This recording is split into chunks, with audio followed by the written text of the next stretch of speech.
Bien, ahora sí, vamos a nuestra siguiente clase en la serie de Yeshua, el profeta al cual oír. Y pues bueno, tal parece que hoy vamos a cerrar definitivamente esta serie con una conclusión, ¿ok?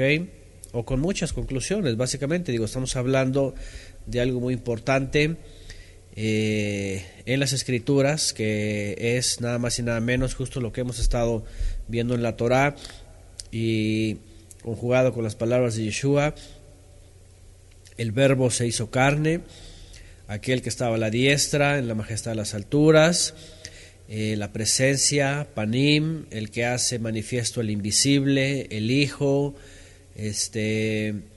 la Dabar, pues, la Memra, como ayer también mencionaban unos en los contextos aramaicos o arameos, el Hijo manifiesto a los hombres, el Hijo manifestado a los hombres, aquel que es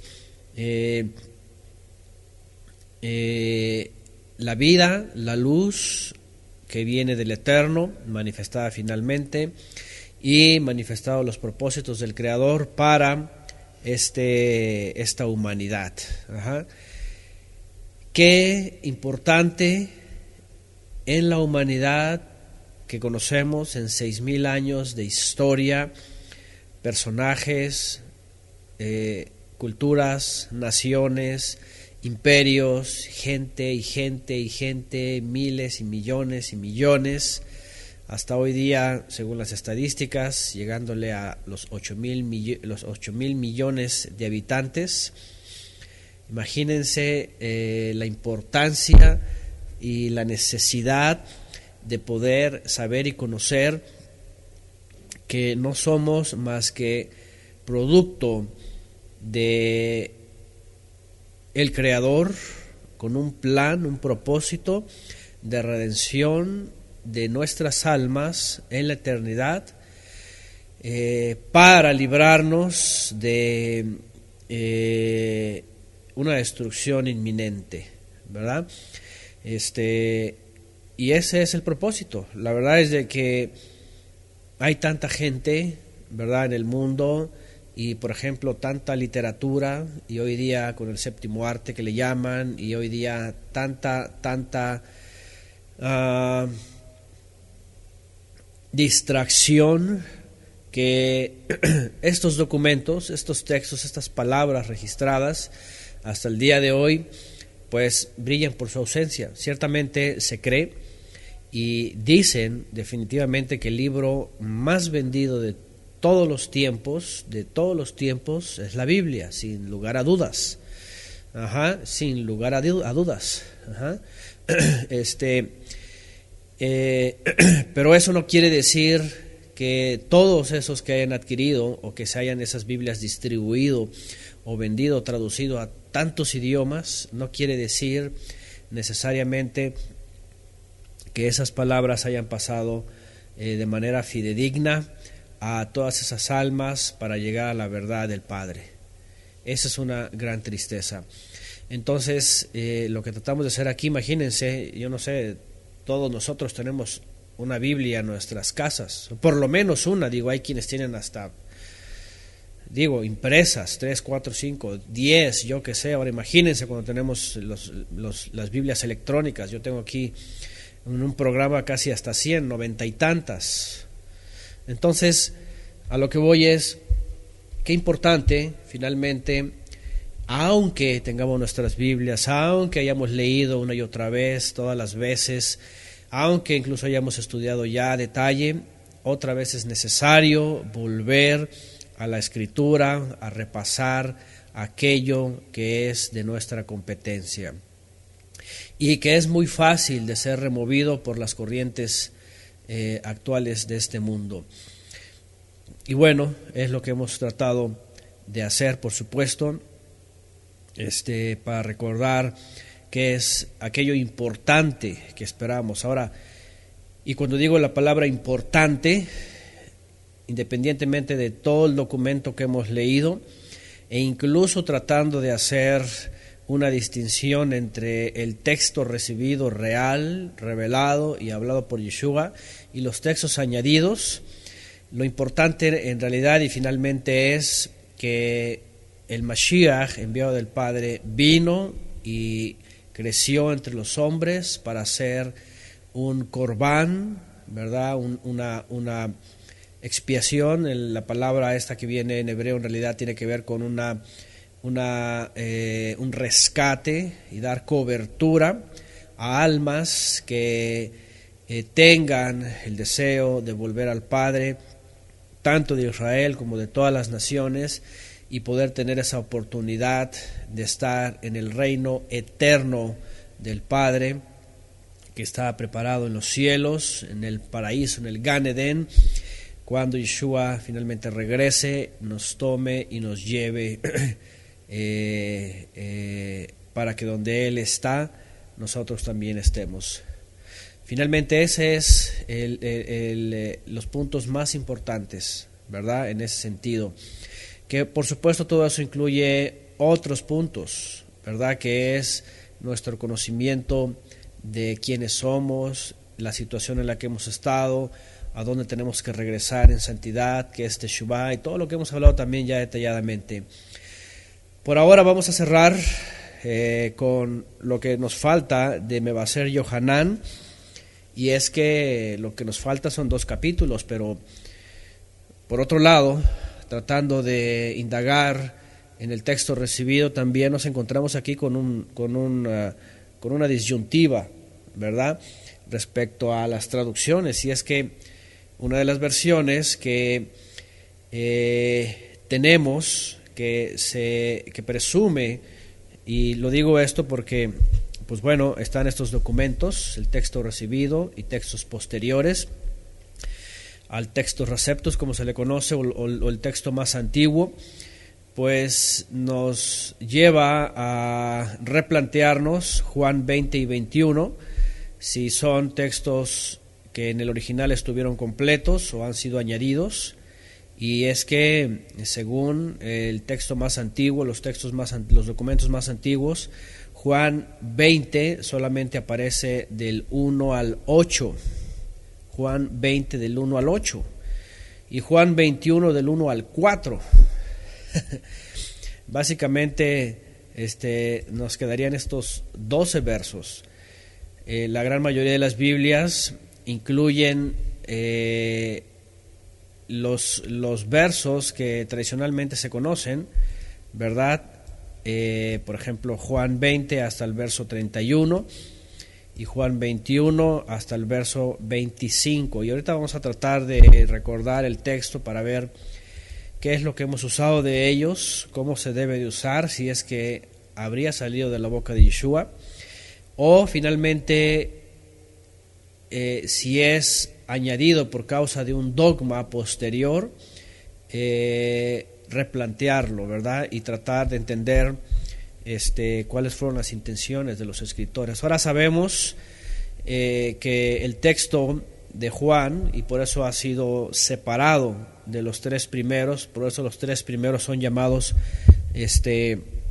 sinópticos, por su relación literaria complementaria, y son textos muy parecidos, diferente a que es único en su redacción. Y bueno, ya saben que la crítica, los críticos siempre han apuntado, ¿verdad?, a, por supuesto, la naturaleza del texto de Mevaser Yohanan. Y saben, en décadas pasadas fue puesto este evangelio en lupa, en la lupa de los críticos, ¿verdad?, porque creían que tenía una semejanza a la literatura gnóstica del primer siglo, de finales del primer siglo y principios del segundo siglo. Y es que, como lo hemos dicho antes, el contenido de Yohanan fue expresado del testimonio de él mismo, que aunque es un texto, podríamos decirlo, construido, sí, en las primeras décadas fue a raíz del testimonio de Yohanan, de Juan mismo. Y dijimos, con todo, todas las definiciones, las descripciones y el ambiente levita, escribió esta faceta del Mesías, no necesariamente gnóstico, sino más bien dentro de la literatura judía del primer siglo y de siglos anteriores, muy exacta a la revelación, con un carácter literario al estilo de los profetas, no gnóstico, sino al estilo mismo de los profetas del Tanaj. Y estos existieron antes de toda filosofía griega, antes de todo pensamiento helénico.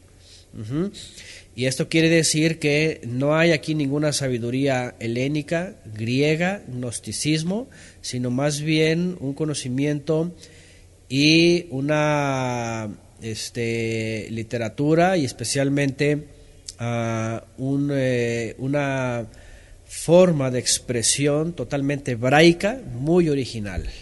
¿Okay? Bueno, los mismos críticos definitivamente han dicho en el estudio de todas estas porciones, ¿verdad?, que el Evangelio de Juan, por supuesto que contiene totalmente una construcción primigenia judía del primer siglo, definitivamente.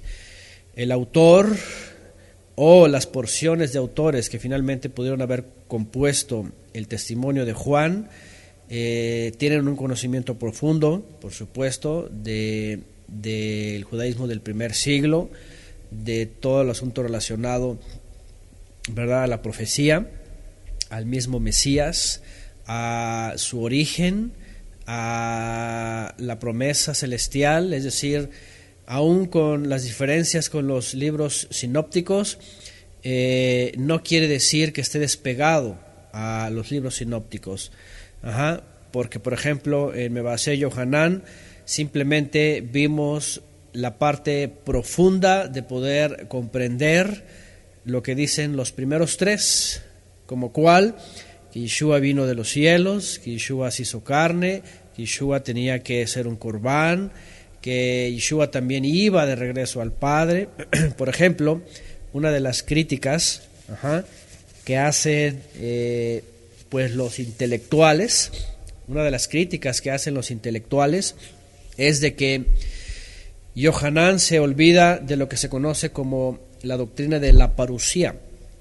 ¿Qué es la parusía en griego y en los conceptos teológicos? Ese es uno de los fundamentos de la fe, y por supuesto, y en hebreo tiene que ver con la presencia visible del regreso del Mesías. La presencia visible del regreso del Mesías. Cosa que en Mateo, Marcos y Lucas, al final, o al menos en medio, por ejemplo, Lucas 21, Mateo 24 y Marcos 13, habla en sentido profético Yeshua de lo que iba a pasar en el futuro y de cómo él iba a regresar en los cielos y todo ojo le iba a ver. Juan, ¿dónde está Juan? ¿Qué es lo que dice Yohanan de él al final? ¿Se acuerdan? Bueno, ni siquiera aparece en Yohanan la ascensión, y ni siquiera Yeshua menciona lo que viene en los otros evangelios, ¿verdad? Que iba a regresar, que todo ojo le iba a ver, y que iba a venir con Malachim y todo esto. Es decir, los críticos dicen, aquí hay una inconsistencia, aquí hay un problema, dicen ellos, ¿verdad? Se omite la doctrina de la parusía, de la presencia visible cuando él regresa. Pero no podemos ser demasiado críticos, excentristas, o excéntricos.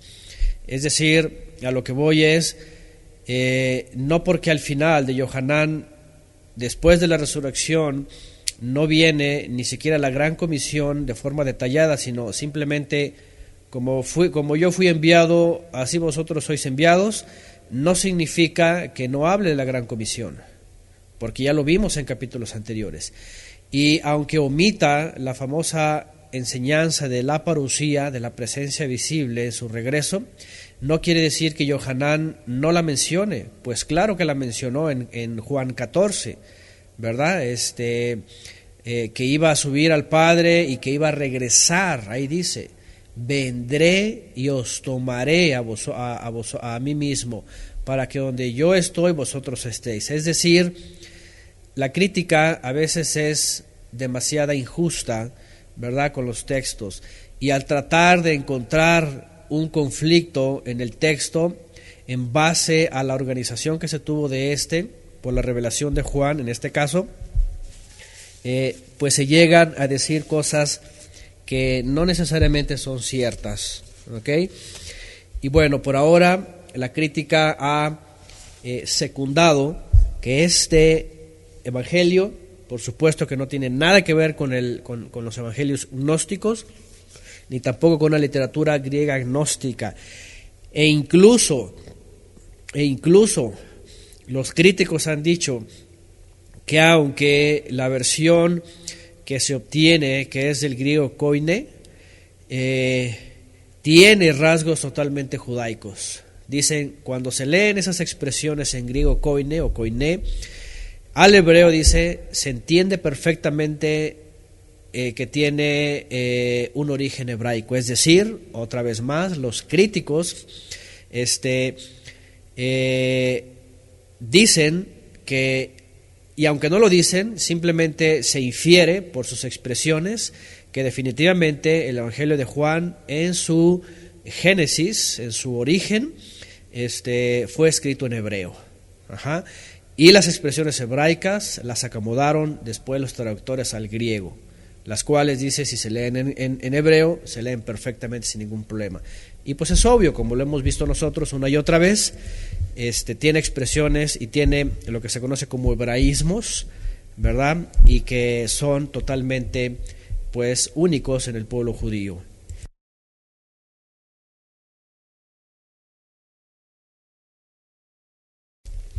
De esta manera, entonces, nos vamos a introducir a los últimos 2 capítulos, ¿ok?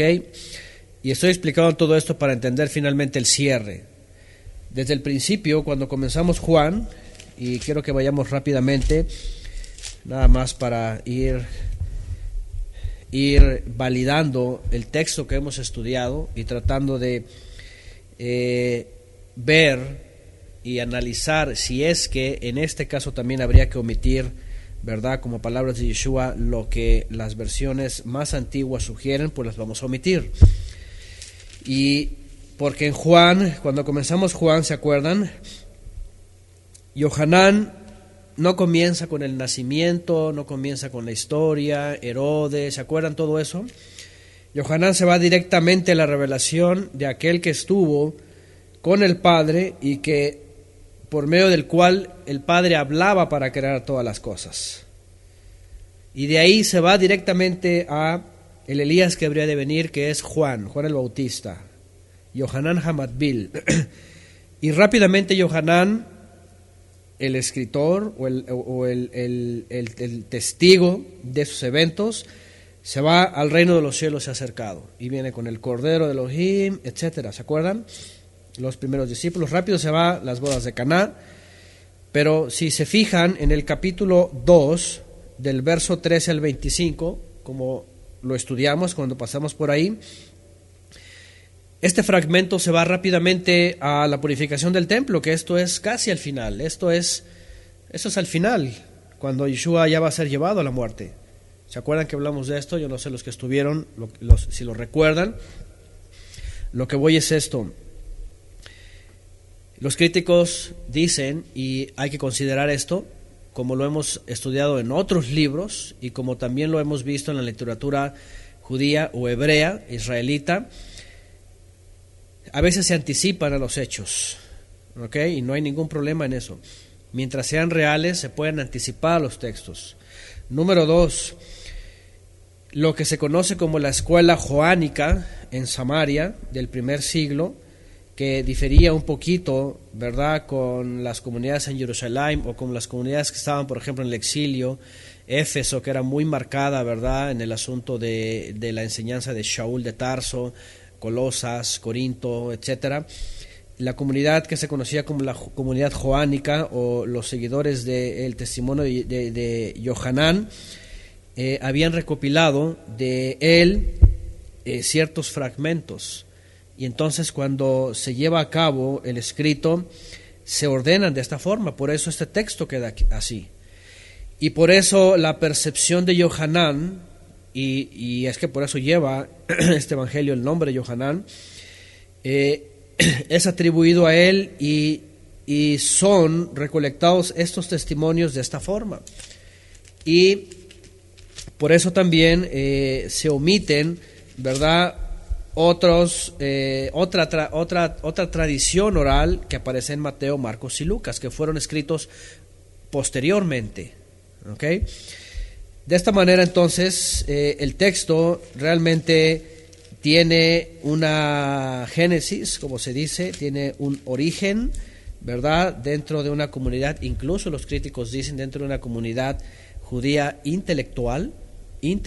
Cuando hablamos de intelectual quiere decir judíos del primer siglo o israelitas del primer siglo, que incluían levitas, que eran estudiosos, que sabían no solamente el hebreo, que sabían también el arameo, que sabían el latín, que sabían incluso el griego, que sabían varios idiomas, que conocían, que eran intérpretes de la Torá, y que incluso, ¿verdad?, sentaron las bases para lo que posteriormente fue en el judaísmo el conocimiento del Midrash, de esas expresiones de búsqueda, esas expresiones muy, ¿cómo se puede decir?, complejas en el idioma y en el lenguaje de los profetas, que se exigió indagar más allá para poder entender finalmente el mensaje del Eterno en ese código. Yeshua hablaba en este código, y por eso este testimonio recolectó esas expresiones en ese código para poderlas después comprender mejor, ¿verdad? Por ejemplo, el Cordero de Elohim, Hiné Seja Elohim, he aquí el Cordero de Elohim. Fíjense nada más. Y es que esto no lo maneja Mateo, ni Marcos, ni Lucas, ¿verdad? No lo manejan ellos. Pero cuando lo maneja Juan, Hiné Seja Elohim, el Cordero Elohim. ¿Cuándo iba a aparecer el Cordero Elohim? Bueno, ni en los profetas, solamente está en Pesaj. Y para poder saber que Yeshua es el Cordero Elohim, hay que entender profundamente el texto de Pesaj, la festividad de Pesaj, ¿verdad? ¿Qué es el Cordero? ¿Quién es el Cordero? ¿Qué significa sin tacha? ¿Qué significa dentro de un año o en el primer año? ¿Qué significa por ejemplo, que no iba a ser roto ningún hueso? ¿Qué significa el fuego que iba a ser consumido todo, comerlo? ¿Me entienden? Eso es lo que se conoció después como hacer un drashá, una exigencia más del texto, ir más allá del texto y descubrir el sod, que es el misterio. Bueno, después de esto, entonces nos vamos a lo último de Juan, y dentro de esta composición vamos a ver qué es lo que finalmente los críticos podrían tener a lo mejor razón, y es que no solamente que la tengan razón para aplaudirle, sino que es algo que toda la cristiandad también tiene que entender, y como lo hemos estudiado antes, hay textos que están añadidos y que son críticos en la doctrina. Por ejemplo, la Trinidad. Ya hemos hablado de esto, tanto del Evangelio de Mateo, ¿verdad?, como primera de Juan 3:7, si no me lo recuerdo, ustedes recordarán, donde hemos hablado, en donde hay textos que definitivamente tienen que llevarse a juicio, ¿verdad?, y poder saber que son añadiduras posteriores, ¿Para qué? Para sostener dogmas, en este caso la Trinidad. Y si de por sí en el Brit Hadashah, ¿verdad?, el asunto de la Trinidad casi brilla por su ausencia, lo es solamente porque le agregaron estos textos. Pero si no le hubieran agregado estos textos, entonces totalmente ausente una doctrina de la Trinidad, porque no hay debate, no hay enseñanza, no hay misterio, no hay nadie que se empeñe en esto, ni siquiera Shaul o Pablo, no hay nada, y lo único que hay son textos añadidos. De esta manera, entonces, para no caer en lo mismo, vamos a tratar de recordar estas sugerencias, y en este caso especialmente estas versiones que nos entregan lo que creen que el texto más antiguo solamente trae como contenido, en este caso en el Evangelio de Juan. Vamos a Juan capítulo 20. Yo no sé, yo estuve viendo varias versiones para tratar de ver cuál otra omitía lo que se tiene que omitir, pero la gran mayoría tiene Juan capítulo 20 del 1 al 31. ¿Ok? Y es que también vemos,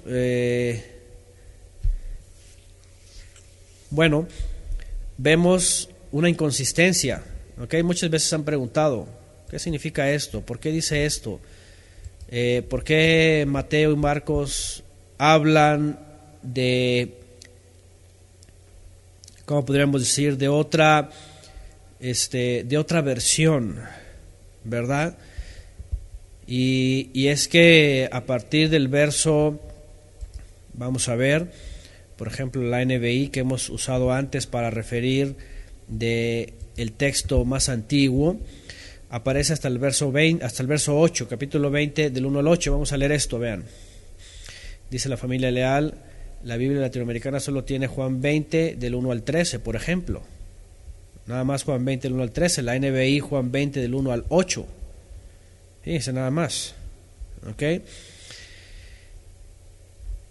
Y es que si leemos, por ejemplo, vamos a leer esto, vamos a leer hasta el 13, por ejemplo. Según unas hasta el 8, según otras hasta el 13. Dice, por la mañana del primer día de la semana, cuando aún estaba oscuro, fue Miriam de Magdala a la tumba y observó que la piedra había sido removida de la tumba. Y había sido removida. Fue de madrugada, un sábado, que era Shabbat, por supuesto, y el Shabbat no comenzó ahí, el Shabbat comienza desde la mañana anterior, desde la noche anterior, Y cuando llega ella, ya estaba abierto. ¿Ok? Es uno de los detalles que, bueno, espérame aquí, ya está abierto. Dice, entonces corrió yendo a Shimón Kefa y al otro discípulo a quien Yeshua amaba, les dijo, se han llevado a nuestro Señor de la tumba y no sé dónde lo han colocado. Entonces Shimón y el otro discípulo salieron y fueron a la tumba y corrieron juntos, pero el otro discípulo corrió más rápido que Shimón, llegando primero a la tumba. Y asomándose miró las telas de lino colocadas allí, pero no entró. Enseguida después de él llegó Shimón, ese es Kefa, Pedro, y entrando a la tumba miró las telas de lino colocadas allí. Pero el sudario que había estado atado a la cabeza no estaba con las telas de lino, sino enrollado y colocado en un lugar aparte. Luego entró también el discípulo que había llegado primero a la tumba y viendo creyó. Hasta ahí. Algunas versiones traen hasta ahí. Otras, según el texto más antiguo, agrega el 9, el 10, 11, 12 y 13, ¿verdad? Dice, luego entró también, 9, porque todavía no había comprendido las Escrituras que él habría de resucitar de entre los muertos. Aquí no hay ningún problema. ¿Ok? Aquí no hay ningún problema. ¿Por qué? Porque lo que estamos viendo es un relato de ellos. ¿Qué pasó con ellos? ¿Qué pasó cuando se enteraron de esto?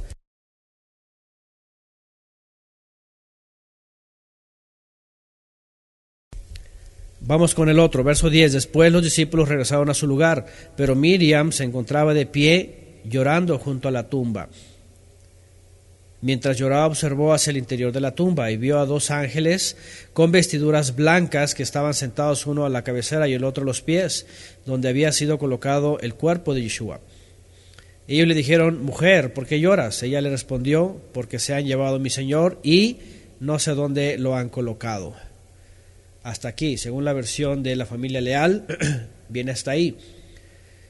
Sí, déjenme decirles algo. La NBI, ahora, yo mencioné hace unos años, y es que por ahí del año 97, 98, 99, hubo una controversia, ¿verdad?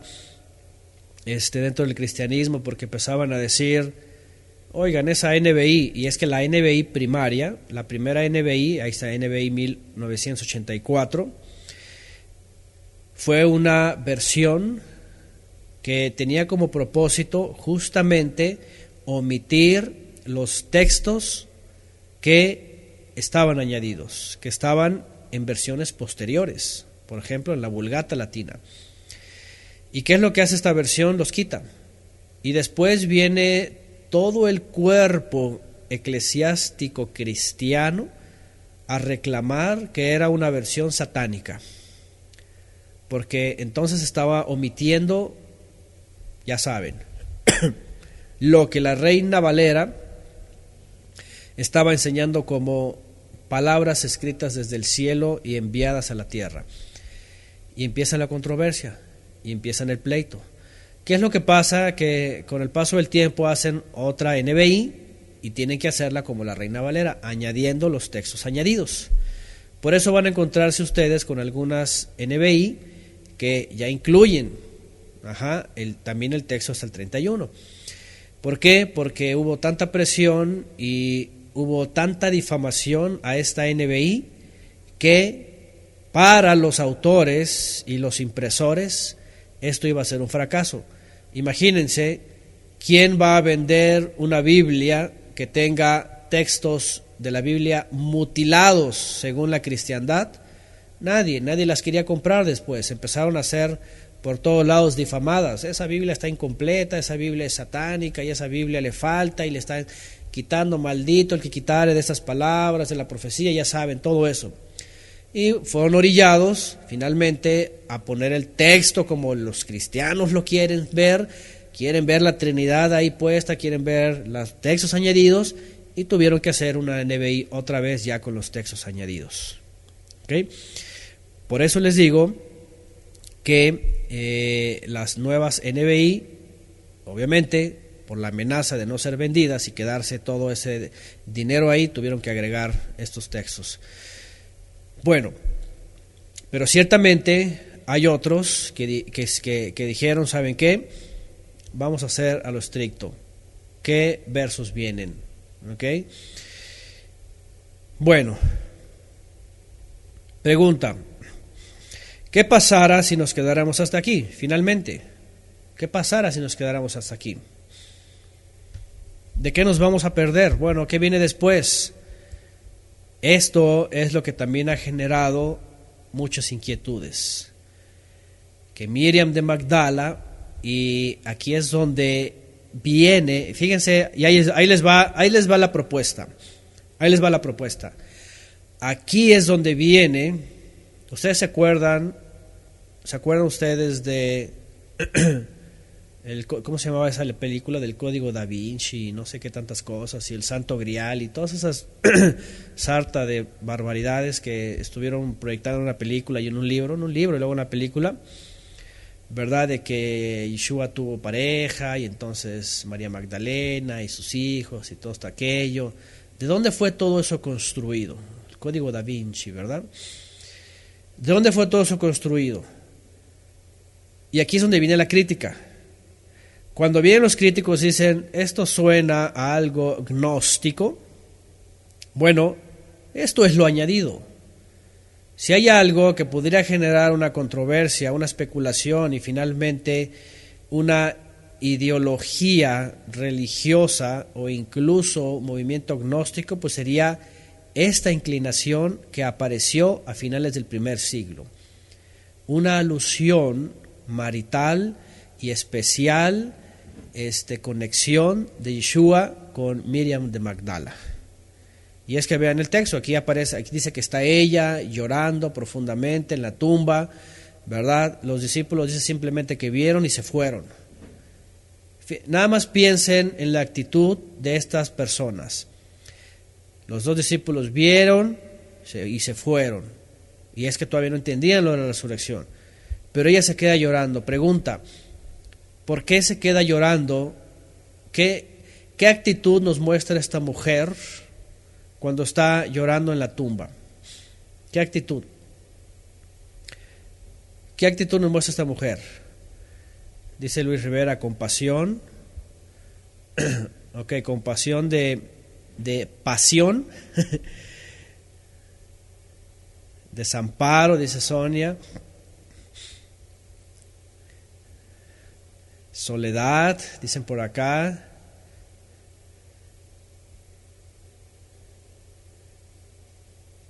Dice Carlos Díaz, por ejemplo, actitud de una esposa. Tristeza. Comparación a un hombre bueno y justo, dicen por acá, ok. Viudez, tristeza.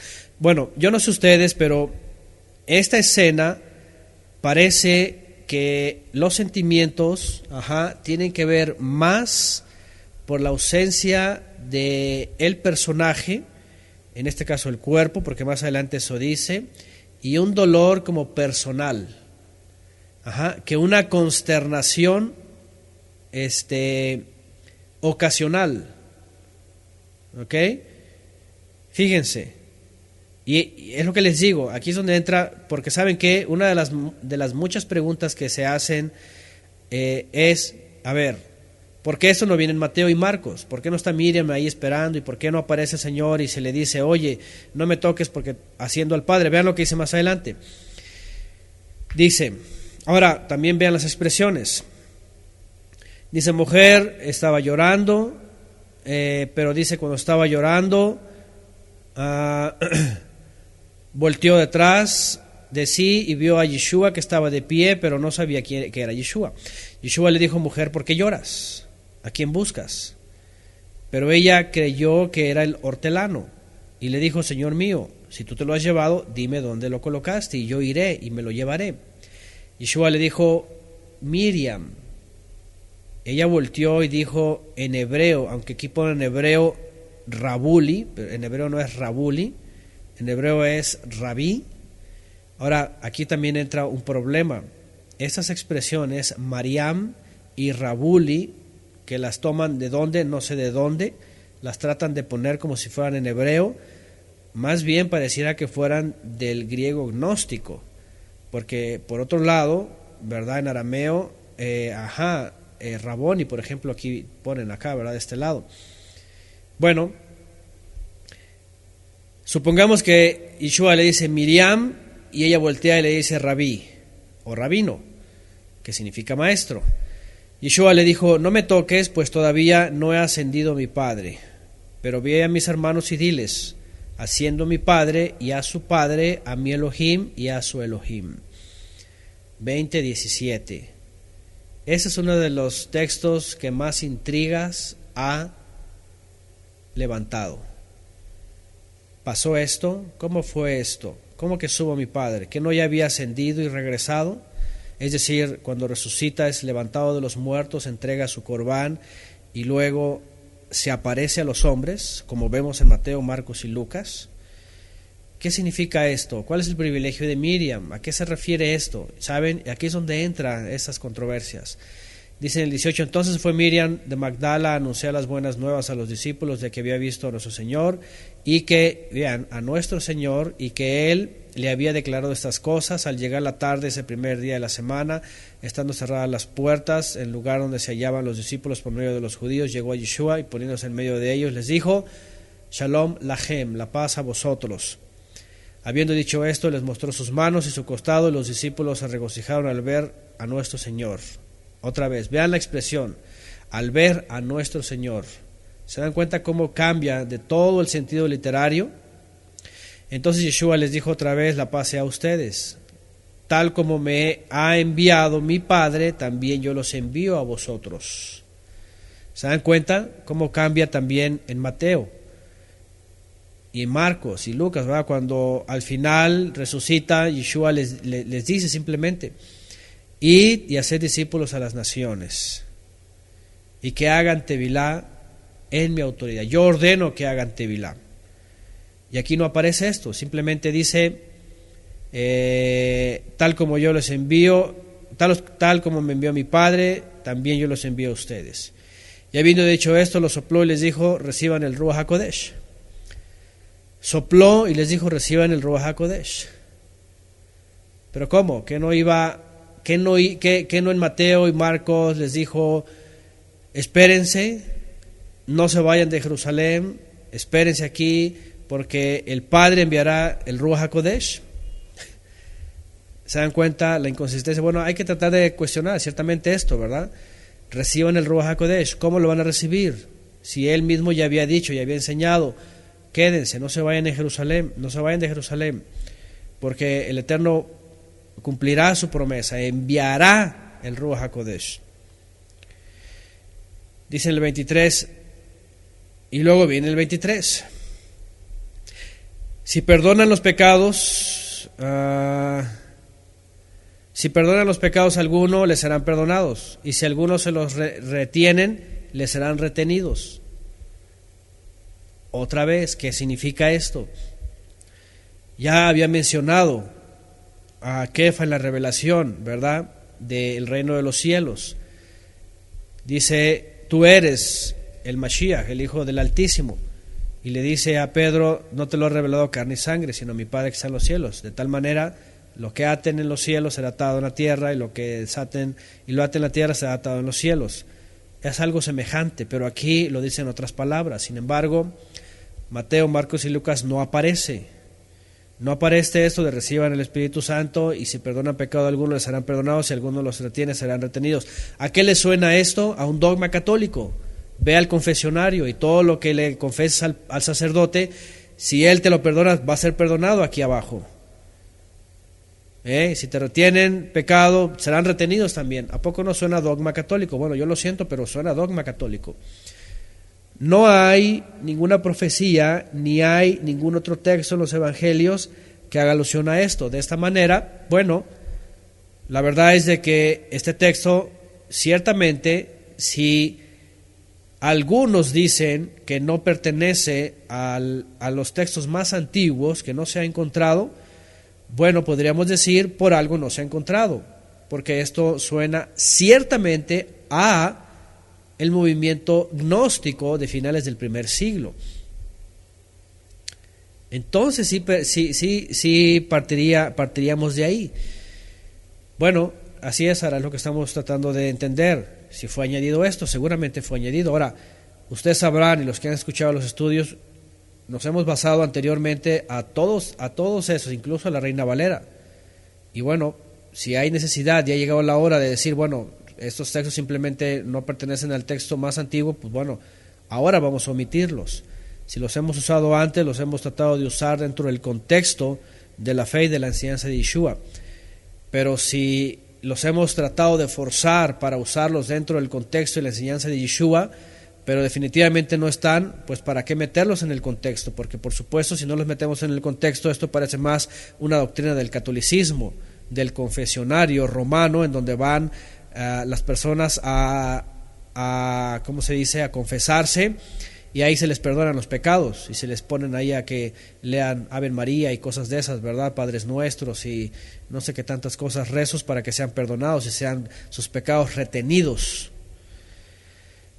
Bueno, esa es una posibilidad, yo se los dejo ahí y ustedes saquen sus propias conclusiones. Para mí, así es, como dice Freddy, huele a monje encerrado. En otros lugares hay rabino encerrado, aquí hay monje encerrado. Bueno, así es, dice Sonia, les ponen penitencias. Vamos a seguir el relato, digo, lo estamos analizando y estamos tratando de cuestionar si realmente son textos añadidos, tienen su razón, ¿verdad?, dentro de todo el contexto del Evangelio, de que sean textos añadidos. Ahora, si hay algunos que fueran textos añadidos pero coinciden con el contexto, pues bienvenidos. Vamos a tratarlos de ver. Dice más adelante, 20:24, pero Tomás, llamando el gemelo, Dídimo, gemelo, uno de los 12, no se encontraba allí con ellos cuando llegó Yeshua. Entonces los discípulos le dijeron, vimos a nuestro Señor. Pero él les dijo, si no veo en sus manos las marcas de los clavos y meto mis dedos en ellas y meto mi mano en su costado, no creeré. Aquí viene el famoso incrédulo. Hemos hablado también de él. Era demasiado incrédulo. Ahora, los dedos en sus manos. 8 días más tarde, dice, estaban de nuevo dentro y Tomás con ellos. Y vino Yeshua y estando las puertas cerradas se puso en medio y les dijo, Shalom Lachem, otra vez. Shalom Lachem, paz a vosotros. Y dijo a Tomás, mete aquí tu dedo y mira mis manos, extiende tu mano y métela en mi costado, y no seas incrédulo, sino creyente. Bueno, pareciera que el cuerpo de Mashiach queda marcado para siempre como un cuerpo, yo no sé, como si hubiera taladrado, como si hubieran hecho una perforación. Por otro lado, la tradición católica pone manos heridas, y así es, como si fueran estigmas, ¿verdad? Dice María Eugenia. Pero por otro lado, las fuentes médicas, históricas y podríamos decir lógicas, si alguien quiere usar esta palabra para que no es piedra de tropiezo, dicen que los clavos realmente perforaron lo que se conoce como los antebrazos, las muñecas de los antebrazos.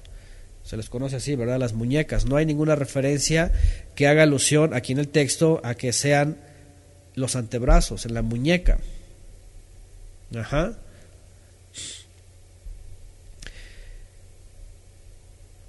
Dice, así es, dicen por acá, naturalmente una herida se cierra, no se queda un hueco, como dice el texto, definitivamente.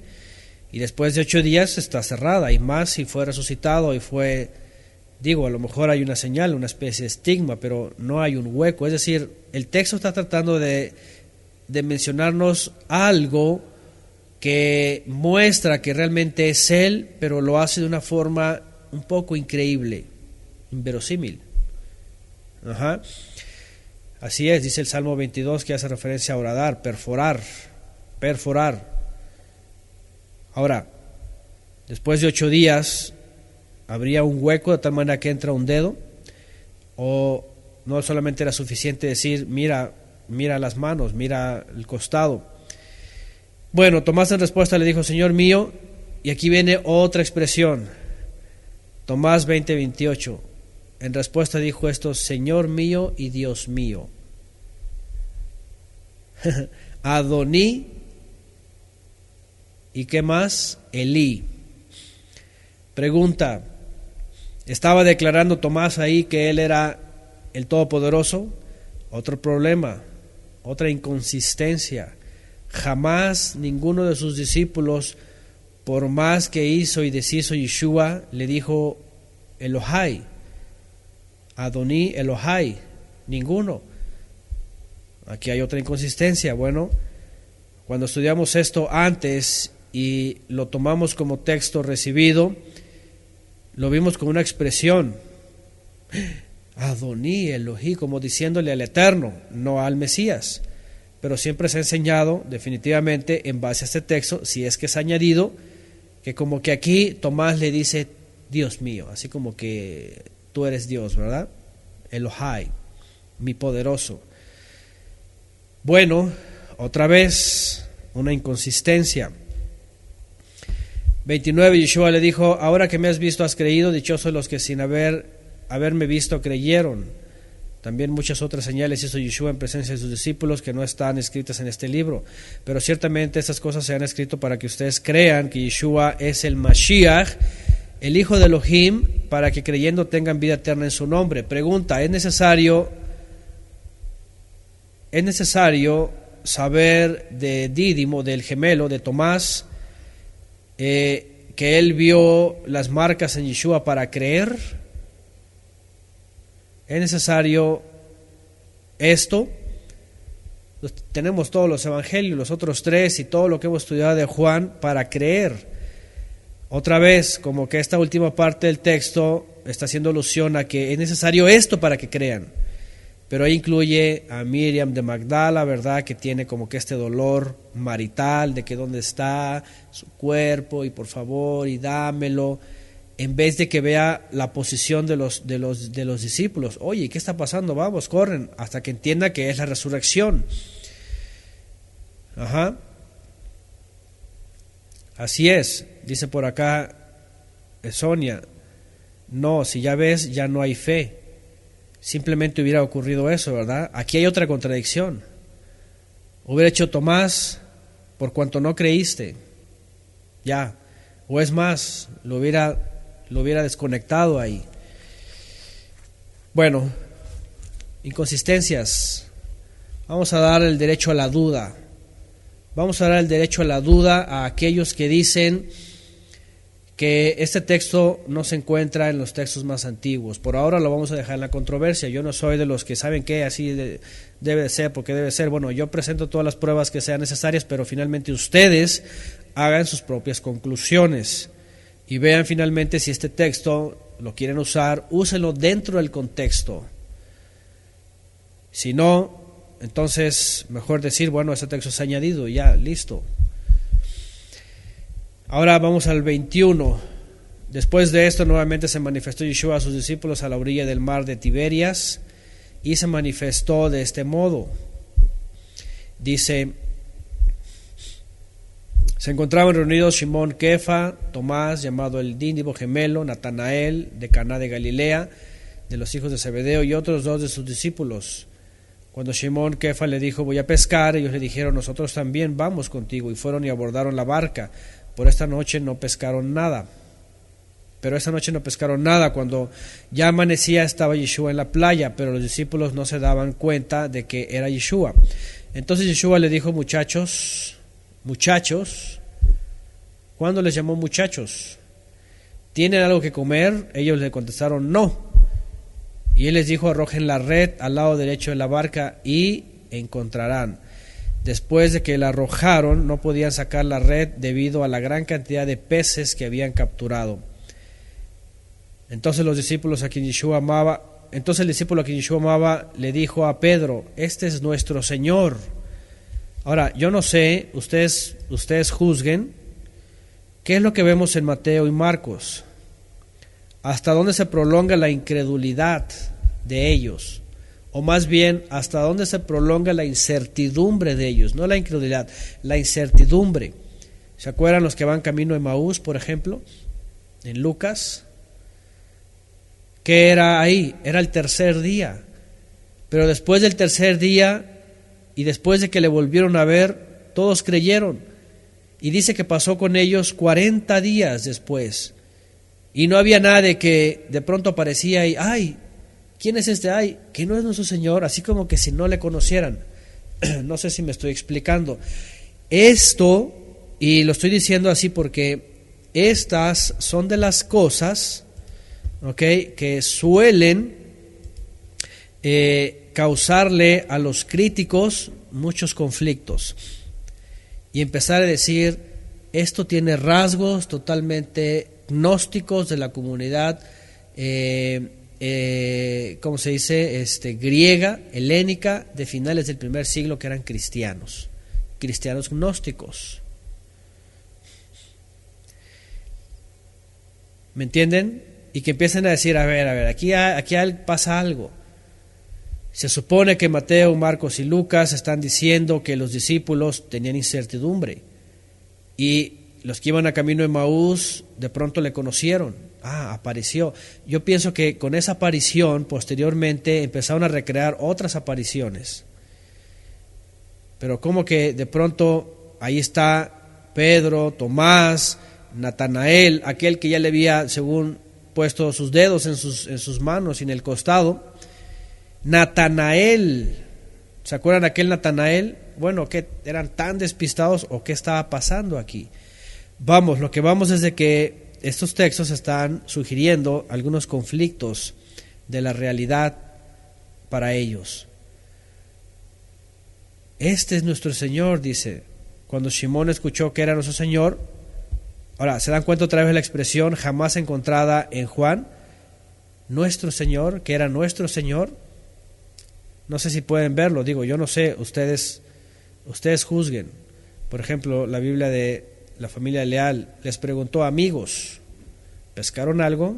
No, contestaron ellos.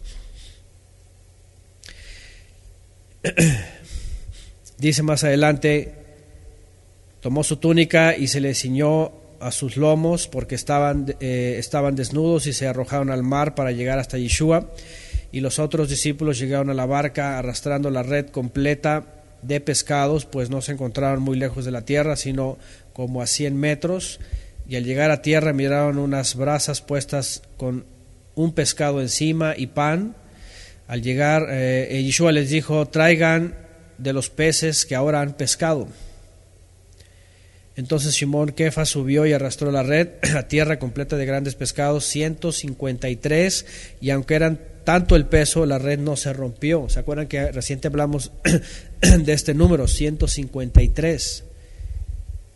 Y aquí está la pregunta, a ver, cuando hablamos de la Torá, del nombre de Betzaleel, que suma esto, alguien tenía un conocimiento de la gimatria, lo que se conoce como la numerología, y añade el propósito de los dones para la fabricación del santuario a los discípulos. Ya hablamos de esta conexión, ciertamente dentro del contexto aplica, pero se dan cuenta, hay un conocimiento aquí de algo que está pasando por ahí, y lo quieren atribuir también. Bueno, luego Yeshua les dijo: vengan a desayunar, pero ninguno de los discípulos osaba preguntarle: ¿quién eres tú? Porque sabían que era, otra vez la expresión, nuestro Señor, dice esta versión. Acercándose pues, Yeshua tomó pan y unos pescados y los ofreció. Esta era la tercera ocasión que Yeshua se manifestaba a sus discípulos después de haber resucitado de entre los muertos. Al terminar ellos de desayunar, Yeshua preguntó a Simón Kefa: Simón, hijo de Yoná, ¿me amas más que estos? Y aquí viene otra expresión u otro diálogo que también ha levantado mucha intriga. ¿Por qué a Pedro? Pedro, ¿me amas más que a estos?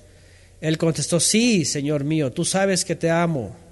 Yeshua le dijo: apacienta mis ovejas, mis corderos.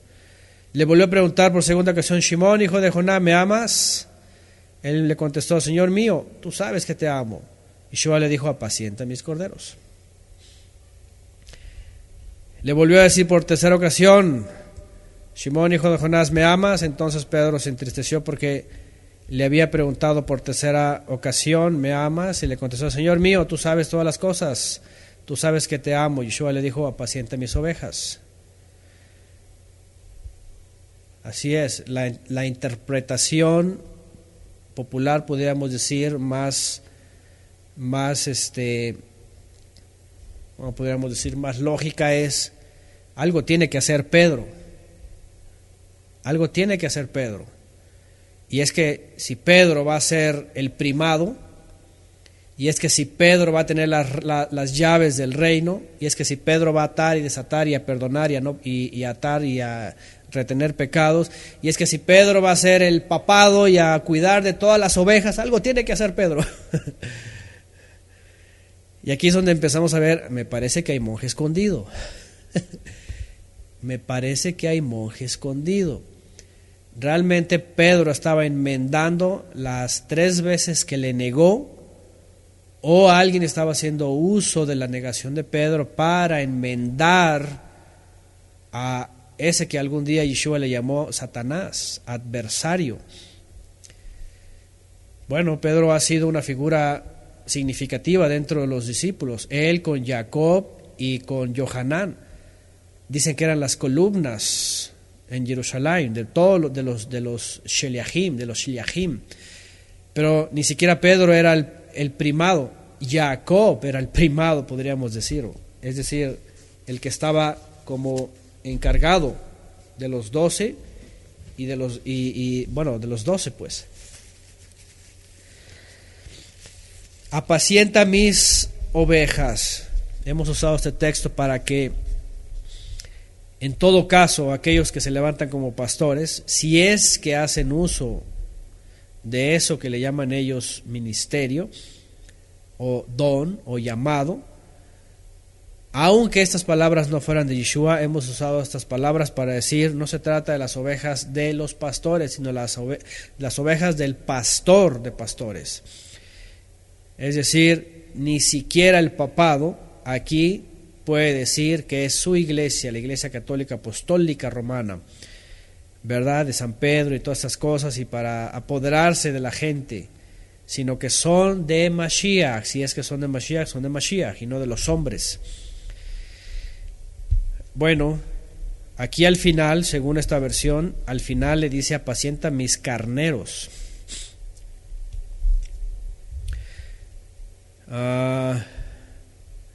En el verso 16, al final vuelve a decir ovejas. 18. En verdad te digo que cuando eras más joven, tú mismo te ceñías los lomos y andabas por donde querías. Pero cuando seas viejo, extenderás tu mano y otro te ceñirá los lomos y te llevará a donde no quieras. Esto dijo mostrando con qué muerte habría de glorificar al Eterno, dice según esta versión. Después de haber dicho esto, le dijo: sígueme. Bueno, dice Beniel que en la versión católica debe decir: apacienta los cerdos. Ese Beniel. Gracias, Beniel. Pregunta, ¿qué significa este 21:18? Ahora, ¿saben qué? Hay un individuo por ahí que, por cierto, para acabarla de amolar, como decimos aquí en México, para acabarla de amolar, usa este verso que ni siquiera podemos decir contundentemente que es de Yeshua, para decir que aunque Pedro no es el primado, ¿verdad?, de la Iglesia Católica, es el verdadero apóstol, y Pablo de Tarso es el falso apóstol. El falso apóstol. ¿Han visto por ahí un ex adventista, ahora renovado adventista mesiánico de no sé qué secta, de no sé qué, de la judeidad, totalmente así, haciendo una tergiversación de los textos y usándolos para todo lo que él quiere decir? Por cierto, es terraplanista y todas esas cosas extrañas y raras, enfermas y sin una descripción real. Bueno, habla de este texto para decir esto, vean. Dice él, como que Yeshua le está diciendo aquí: Pedro, dice, cuando tú eres joven, tú mismo te ciñes los lomos y andas donde quieres. Es decir, mientras tú eres joven, tú tienes autoridad y tú dices y tú vas y tú vienes. Dice, pero cuando ya estés viejo, va a venir alguien que te va a ceñir, que te va a amarrar y te va a manejar como quieras, como él quiera. Te va a dominar. Y dice esta persona: adivinen quién es este. Este es Pablo de Tarso. Porque cuando Pedro ya era viejo, ya no podía él defender la fe del Señor, y entonces ya no podía cuidar las ovejas, y entonces vino este mentiroso usurpador, y entonces él lo ciñó, lo amarró, y entonces él hizo lo que quiso y cambió y inventó una religión, y empieza a desatar su lengua en contra de Shaul de Tarso. Háganme el favor. Bueno, es uno de muchos textos que agarra y los tuerce y los usa así y toda la gente, ¡wow! Toda la gente así muy asombrada. Digo, ¿se dan cuenta? Hay que tener en cuenta el asunto de este texto, si hay una descripción, si en este caso los gnósticos usaban este tipo de expresiones para que no tiene, de verdad, no tiene una conexión hebraica, ¿verdad? Yo haciendo uso de los léxicos y haciendo uso, ¿verdad?, de otras fuentes hebraicas y todo esto, hay unos hebraísmos que no tienen ningún problema, sobre todo los de la siembra y la cosecha, la tierra, todo esto. Pero este tipo de expresiones entran en la controversia. Bueno, ¿qué está hablando aquí? ¿A qué se refiere exactamente? Bueno, Pedro hasta sus últimos años, y eso que fue joven también llevado a la muerte, no llegó ni siquiera a viejo. Pedro no llegó ni siquiera a viejo, no llegó a estar viejo, anciano, no como Juan. Juan sí se entiende y se cree, según fue exiliado a Patmos, que allá murió desterrado, muy anciano. Pero los Sheliachim, los otros, murieron jóvenes, perseguidos, muertos, colgados en maderos también, en árboles. Pero cuando seas viejo, le dice, no llegó a ser viejo Kefa, no llegó a ser viejo, no pasó más de 50 años de Kefa. Es más, ni siquiera estaba, posiblemente, ¿verdad? Bueno, en la destrucción del templo, no sabemos, no estaba. Pedro mismo, en sus cartas, jamás menciona algo alusivo a la destrucción del segundo templo. Él había sido exiliado ya, él ya había huido, de hecho, hacia la zona de Oriente, por las persecuciones que había. Pero ni siquiera llegaba al año 60, cuando él escribió sus cartas. De esta manera, no llegó el anciano, él murió joven, podríamos decirlo. Bueno, hay muchas cosas, por supuesto, en las que los críticos señalan y cuestionan definitivamente sobre estos textos. Por otro lado, no son palabras de Yeshua, ¿verdad? Que aunque nosotros ahorita ponemos en tela de duda, y si lo llegaran a hacer, no son palabras que traen tanta trascendencia, ¿me entienden? No como las que ya hemos estudiado. ¿Por qué? Porque al final de este libro se ha prestado en el acomodo, y aquí sí coincido con los críticos, la organización del texto a base del testimonio de Juan incluyó otros testimonios que provenían de él, pero no fueron de fuentes directas. ¿Ok? Es decir, el Evangelio de Juan, ustedes lo tienen en sus Biblias. Por favor, tomen las hojas que son del Evangelio de Juan, así tómenlas en sus manos. Tómenlas en sus manos. Esto no fue un documento que Juan se sentó a escribir en unos días o en una semana o ni siquiera en un mes. ¿Ok? Es más, se puede creer que ni siquiera él lo escribió, en el sentido de que lo escribieron escribanos que fueron relatando el testimonio de él y testimonio de él que provino de otras fuentes, de otras personas. De tal manera que, por supuesto, tampoco podríamos decir que lo que nos entregan los textos más antiguos, como que estos versículos de estos capítulos 20 y 21 no están ahí, entonces se puede poner en tela de duda. ¿Ok? Esa es mi aportación, por supuesto, como yo les digo, tratando de ver la veracidad, y por supuesto, si esta serie habla de las palabras de Yeshua, el profeta al cual oír, están muy entendidos de que si estas son realmente palabras de Yeshua, o si hay duda en ello, mejor omitirlas. ¿Ok? Y yo no sé si coincidan conmigo, pero al menos yo hago esta planteación. ¿Ok? Yo hago este planteamiento, mejor dicho.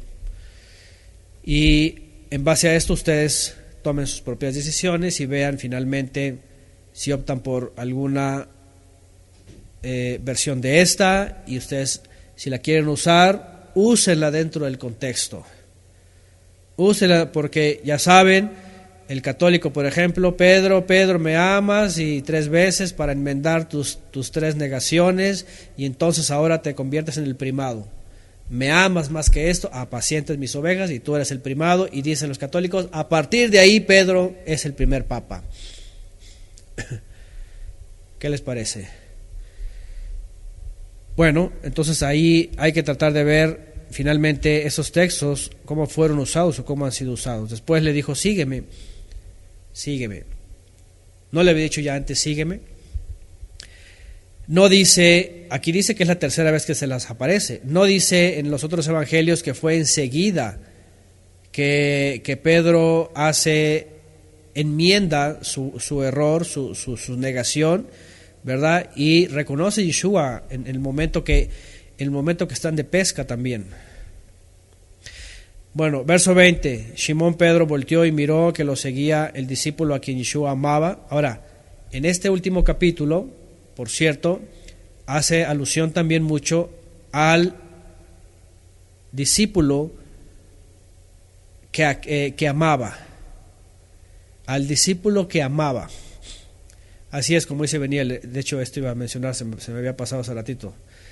De hecho, allá en Guadalajara, ¿verdad? Está el seminario diocesano, no sé qué cosa. Y yo muy seguido veía allá en Guadalajara autos con una calcomanía que decía eso, seminario, no sé qué, y dice, sígueme. Así es, Beniel está muy familiarizado porque allí en Guadalajara es muy promovido ese eslogan, sígueme, del catolicismo. Se dan cuenta cómo usan, y muy curiosamente, ahora, déjenme decirles algo, y lo he mencionado antes, en años posteriores, ¿ok? Dice Beniel que lo querían convencer, él iba a ir al seminario, si iba a ser sacerdote. Ahí lo íbamos a tener en una iglesia ya en Guadalajara, ahí haciendo misa, Beniel. Bueno, déjenme decirles algo, en el Cerro del 4, y haciendo misas. Déjenme decirles algo, el catolicismo o el cristianismo en sus orígenes, cristianismo católico en sus orígenes, era gnóstico, y eso las fuentes gnósticas lo dicen. ¿Por qué? Porque el asunto de la Virgen María, virgen, siempre virgen, y todas estas cosas, y la Inmaculada Concepción de María, surgió en el gnosticismo. ¿Se dan cuenta? ¿De dónde viene? Ahora, pregunta, ¿de dónde viene el dogma de la Inmaculada Concepción de María? Pues obviamente no aparece en ninguno de los textos del Brit Hadashah. Aparecieron en textos de este tipo que fueron añadidos a finales del primer siglo, que eran de fuentes gnósticas, en donde decían que María o Miriam, la madre de Yeshua, fue engendrada por un ángel y por eso nació sin pecado. Inmaculada Concepción de María, nació sin pecado y permaneció de ahí virgen para siempre. ¿Se dan cuenta? ¿Qué es a lo que voy? Que el catolicismo, el cristianismo gnóstico del primer siglo se basó en muchas de las fuentes de los evangelios gnósticos para crear sus propias doctrinas, sus propios dogmas. ¿Por qué creen que predica la Trinidad? Porque lo agregaron de un texto gnóstico, porque en los textos más antiguos no aparece. ¿Ok? Y estos versículos de estos capítulos no aparecen, y curiosamente son muy usados por la Iglesia Católica. ¿Qué les parece? Bueno, déjenme ver si estamos bien por aquí el audio. Me salió aquí un mensaje extraño del antivirus. A ver, no sé si habrá por ahí un fraile o un monje o algo aparte de Beniel que se quiera meter por ahí. San Beniel ya le están diciendo por ahí. Mientras no seas un infiltrado, fraile, virus escondido, dice por aquí. Bueno, vamos a concluir con este documento, porque aparece en el texto, pero finalmente ahorita vamos a las conclusiones ya. Estamos cerrando. Bueno, lo último que aparentemente las palabras de Yeshua aquí mencionan es sígueme. Sígueme. Pero espérame, si Yeshua le dijo a Pedro desde el principio, sígueme, y ahora ya no es sígueme, ahora es vayan y hagan talmidim en Jerusalén. Primero no se vayan, quédense en Jerusalén para que sean, ¿qué dice? Revestidos del Ruach HaKodesh. ¿Se dan cuenta? Acabamos de leer que les dijo reciban el Espíritu. Espérame, si eso viene después el Ruach HaKodesh iba a venir sobre todos. Y cuando iba a venir sobre todo les dijo, entonces vayan, sean testigos en Yehudá, en Judea, en Jerusalén, en Samaria, en Galilea y hasta lo último la tierra.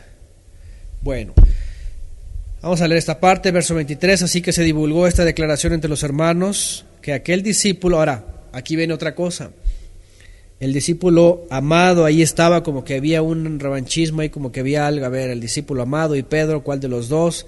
Como que aquí toman presencia los dos. Les iba a decir, especialmente en los últimos 2 capítulos, toma como que un poquito de fuerza la fama del discípulo amado, porque aquí Pedro como que está, a ver, Pedro es el primado, sí, pero el discípulo amado, pues es el discípulo amado, pero Pedro es el primado. ¿Me entienden? Y le dice, sígueme. Dice, así que se divulgó esta declaración. No sé dónde se divulgó, porque ni en Mateo, ni Marcos, ni Lucas, ni en el resto del Brit Hadashah aparece esta divulgación de que entre los hermanos, que aquel discípulo no habría de morir. Bueno, en ningún lugar dice esto. Pero Yeshua no dijo que no habría de morir, sino si yo quiero que éste quede hasta que yo venga, ¿a ti qué? Ya, hasta ahí.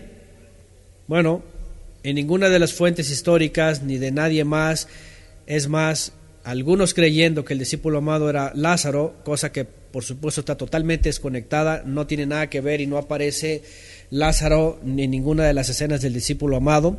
Aunque fuese esto, eso no fue divulgado en ningún lugar, no se aparece ni Flavio Josefo dijo nada de alguien que tendría que aparecer, en ninguna divulgación tan asombrosa como esto. Otra vez, ¿quién lo haría? No sabemos. Bueno, finalmente ese discípulo dice, este es el discípulo que da testimonio de todas estas cosas y que también las escribió, y sabemos que ese testimonio es verdadero. Y hay también muchas otras cosas que hizo Yeshua que se escribieron que si se escribieran una por una, creo que ni siquiera el mundo bastaría para los libros que habrían de escribir. Bueno, por supuesto que aquí se hace alusión a este discípulo, el discípulo amado, ¿verdad? Y tratando de decir, es fiel, es verdadero, su testimonio es verdadero.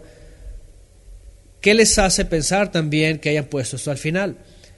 Pues obviamente para que si hay textos añadidos de Juan 20 y 21, también estos los toman como verdaderos. Los tomen como verdaderos y digan, pues claro, pues es testimonio verdadero, así que pues vamos a creer esto. Pedro el primado, Pedro el pastor de las ovejas, Pedro pues el primer papa, ¿verdad? Y entonces pues bueno, lamentablemente,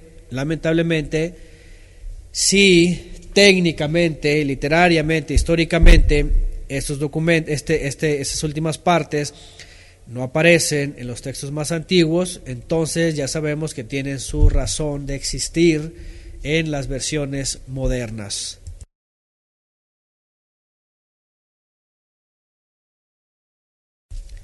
Bueno, vamos a las conclusiones. Finalmente, y con esto terminamos nuestra serie, y es que, perdónenme si me extendí en estas partes, pero hay mucho más que decir, pero no podríamos concluir con Yeshua, el profeta al cual oír, si mencionáramos algunas expresiones que se le han atribuido a él, y que ¿qué tal si no son de él? ¿Qué tal si no son de él?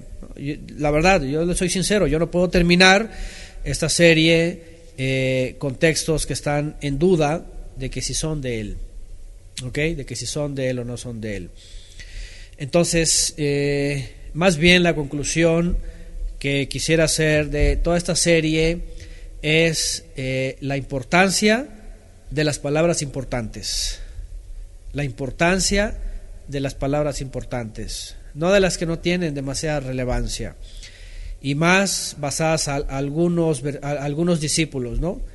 Como el discípulo amado, como Pedro, ¿verdad? Si es primado, como el confesionario, como Miriam de Magdala y toda su historia en el gnosticismo, y ya saben, su hijo que dejó según el Mesías y todas estas cosas, y una relación marital y todo eso. No puede ser así. ¿Cuáles son más bien las conclusiones de esta serie? Yo quisiera terminar concluyendo con lo importante de las palabras importantes, ¿verdad? Y obviamente no vamos a hacer un repaso de todo aquello, pero en base a lo que hemos estudiado, y es que ya hemos estudiado la Biblia por 3 ocasiones de principio a fin. Una está grabada, una de ellas está grabada, la otra hay un comentario de toda la Biblia también, y hemos hecho estudios también con series, investigaciones, estudios especiales de temas para tratar de ampliar especialmente aspectos proféticos, aspectos de la segunda venida, las cuales es inminente, y además es algo que, aunque al final de Juan alguien no lo quiso enfatizar, en los otros 3 evangelios sí viene bien enfatizado. El Mesías regresa, ¿verdad? Yeshua regresa, y su regreso es una de las palabras que él mencionó y que son importantes. Pero por supuesto que hay muchas más palabras con las cuales nos hemos gozado, edificado, nos hemos alentado unos a otros, exhortado también todos nosotros a raíz de la generación en la cual vivimos.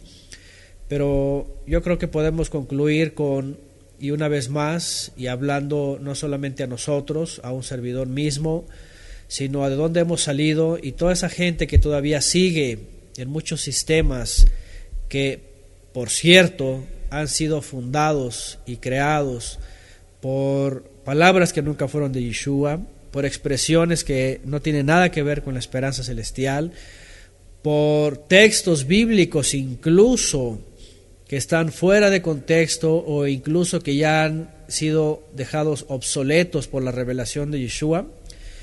Incitarnos a que sigamos adelante y sigamos hablando que la final autoridad y el consumador de la fe, que es Yeshua HaMashiach, pues es al cual hay que oír, ¿verdad? Es el cual hay que oír. Y si pudiéramos resumir esta serie en lo importante de las palabras más importantes, es que él, por supuesto y definitivamente, contrario a la tradición judía actual o judío mesiánica, Yeshua es preexistente, ¿verdad? Yeshua fue emanado del Padre, el Todopoderoso, en la eternidad, y ha sido el medio por medio del cual el Eterno creó todas las cosas, visibles e invisibles, y las puso bajo su autoridad.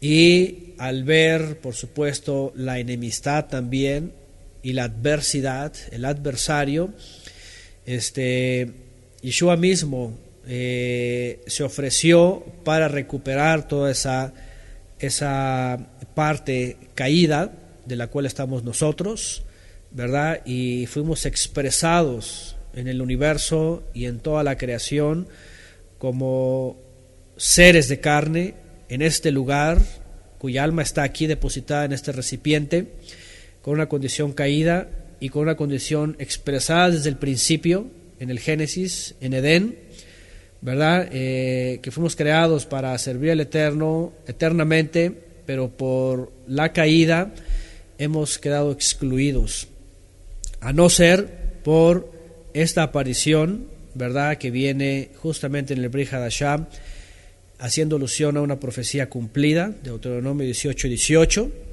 finalmente, que sostiene toda esta serie, que el Eterno iba a enviar finalmente a alguien, y ese alguien es Mashiach, es su hijo, el emanado de él, y lo iba a enviar como profeta.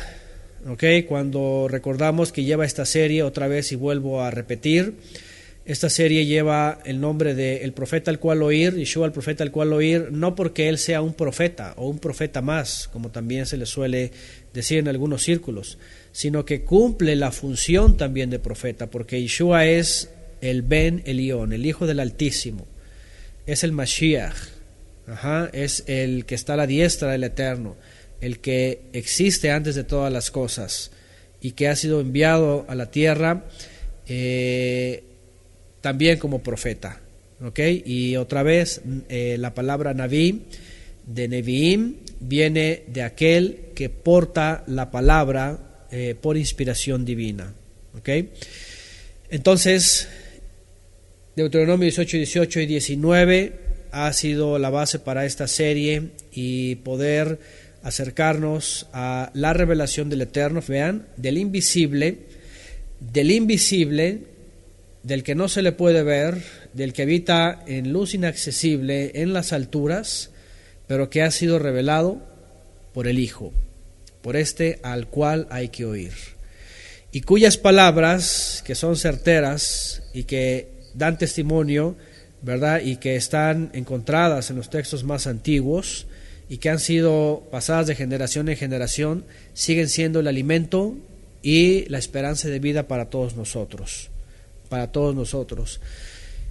y es el sustento también de nuestro diario vivir, es el sustento de nuestra esperanza celestial en un mundo que no tiene esperanza más que en la tecnología, más que en la moda, más que en las novedades, ¿verdad?, en lo que es efímero, ¿verdad?, y que es imprescindible, ¿verdad?, y no trasciende, más bien, es algo que acaba muy pronto. El ser humano tiene su esperanza ahí, ¿verdad?, tiene su esperanza incluso en lo que se conoce hoy día ya como el transhumanismo.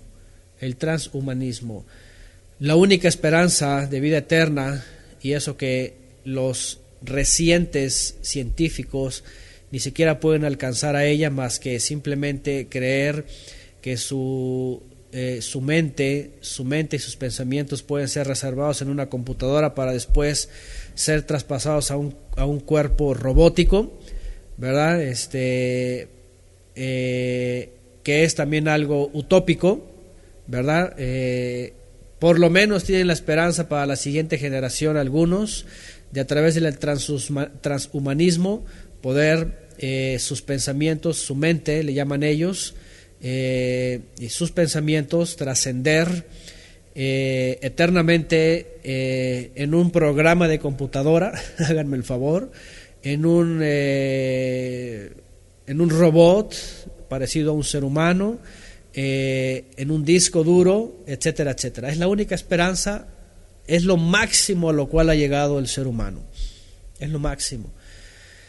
Pero que obviamente esto no se queda, esto por supuesto se queda más bien totalmente ridiculizado por la esperanza eterna que tenemos en Yeshua, aquel que vino y habló que sí existe la eternidad, que sí existe el Creador, que sí dio la oportunidad hace 2000 años de que no solamente Israel, sino todas las naciones volvamos a Él en obediencia, en santidad, y que a raíz de hacer uso del medio que Él puso, que es el Mashiach, entonces podamos llegar a Él. Por ahora, las palabras también de Yeshua en torno a esto es esforzarnos porque muchos procurarán y no podrán. Y esforzarse, por supuesto, también lo hemos visto en las palabras de Yeshua, no es esforzarse en una religión, no es esforzarse en un dogma, no es esforzarse en un sistema, no es para nada esforzarse en un templo haciendo las obras de los hombres, sino esforzarse es permanecer firmes en la esperanza de Yeshua, andando en los mandamientos del Eterno día a día, para poder estar consagrados, kedoshim, santos, apartados, consagrados, y lavándonos nuestras vestiduras que hemos recibido con la palabra, para que aquel día podamos ser recibidos en las bodas que están próximas y en la nueva Jerusalén que está en los cielos. Así que las palabras de Yeshua pues han sido bastantes, pero las más importantes pues son estas. Él regresa para hacer un levantamiento, una cosecha final. Yo creo que nos quedamos con esto, ya que la gran mayoría de los que presumen ser creyentes han sido engañados por una esperanza terrenal, ¿verdad?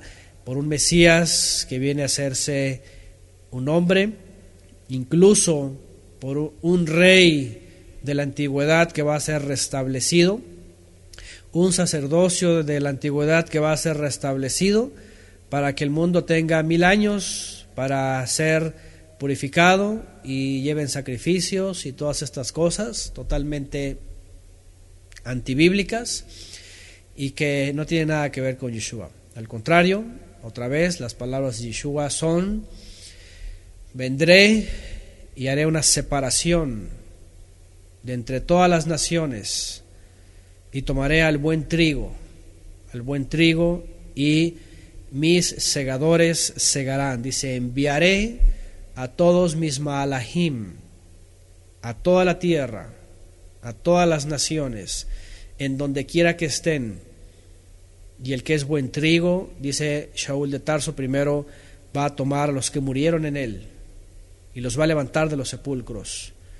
Dice, luego enseguida de ellos, dice, seremos transformados nosotros. Seremos transformados en un instante y recibiremos un cuerpo para la eternidad. Eso también lo dice Yeshua. Para que donde Él esté, nosotros estemos con Él. Seremos tomados y levantados. Ya que también Él dijo que esta tierra dejará de existir. El cielo y la tierra, dice, dejarán de existir. Y es que Él dice, secundado por Kefa en la revelación, Segunda de Pedro capítulo 3, en donde también entendemos que esta tierra va a ser destruida, al igual como dice Apocalipsis y los profetas. Esta tierra va a ser destruida, esta tierra va a dejar de existir, se va a convertir en el lago de fuego, va desde el interior a salir todo este juicio para toda la superficie, ¿verdad? Y dejará de existir, dice Yeshua. Y entonces se concretará la promesa y la esperanza en Él en base a sus palabras. Seremos tomados para ser llevados con Él. ¿A dónde? Al paraíso. Al paraíso.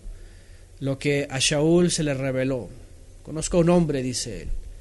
En el cuerpo no lo sé, en el Ruach no lo sé, pero fue llevado y vio el Gan Eden, vio el paraíso, un lugar preparado para todos nosotros. Eso es el mensaje de las buenas nuevas, eso incluye el mensaje de las buenas nuevas. Vuélvanse al Padre para que Él perdone y Él dé el don de la vida eterna. Mientras permanezcamos en obediencia a sus mandamientos, santificándonos sus mandamientos, andando en sus mitzvot, en sus mandamientos, ¿verdad? Siguiendo a Yeshua, tomándolo como el camino, verdad y vida, entonces podemos decir que aquel día, ¿verdad? Podremos ser dignos de poder heredar esa promesa eterna. Esa promesa eterna. Así que aquí están todas estas clases de esta gran serie. Es seguramente sí la serie más amplia, la que nos hemos tomado el tiempo para volver a recordar especialmente estas palabras de Yeshua, que son nuestra esperanza y que son vida para todos nosotros. Y pues bueno, esperando que sea de bendición para todos ustedes y todos aquellos que, aunque no han estado en vivo, la siguen a través de las grabaciones. Les agradezco de veras, les agradezco profundamente el tiempo, les agradezco el esfuerzo que llegan a hacer algunos de ustedes a través de sus equipos móviles. Algunos de veras se esfuerzan y van a estos cyber internet a rentar equipos, descargar y estar estudiando y estar escuchando. De veras Les felicito por su dedicación, por su esfuerzo, les agradezco por su tiempo y les bendigo en el nombre de Yeshua, con bendiciones del Eterno, para que nos unamos y juntos sigamos proclamando estas palabras de Yeshua, el profeta al cual oír, que son nuestra esperanza y son nuestra vida, definitivamente, ¿verdad? Y pues Hazak, esfuércense, venid Hazak, sean fortalecidos. Ahora sí que nos vemos en la siguiente serie. La siguiente serie va a ser del libro de los Hechos. El libro de los Hechos también tiene bastante que enseñarnos y va a seguir poniendo en orden muchas de las cosas que, por cierto, por culpa del gnosticismo, se tergiversaron y se cambiaron, ¿verdad? Pero recuperando, y por cierto, el libro de los Hechos vamos a comenzar con palabras de Yeshua también, porque ahí Yeshua todavía no ha concluido. Es más, yo creo que la siguiente parte va a ser un número más de esta serie y comenzamos con la primera de Hechos, todavía con palabras de Yeshua. Muy bien, pues por ahora, muchas gracias, muchas bendiciones para todos y Shabbat Shalom en este Shabbat.